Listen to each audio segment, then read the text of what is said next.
Hello everyone. Today we will talk about how to fix the app offline. We will go to settings. Then we click on apps. After that we will search the app line and we will click. Then we will on for stop. After that we will go to storage. Then we click on clear cache.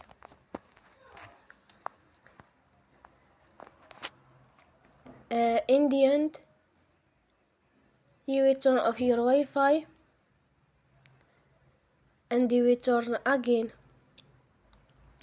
Don't forget to support us by like and subscribe. See you next time and thank you for watching.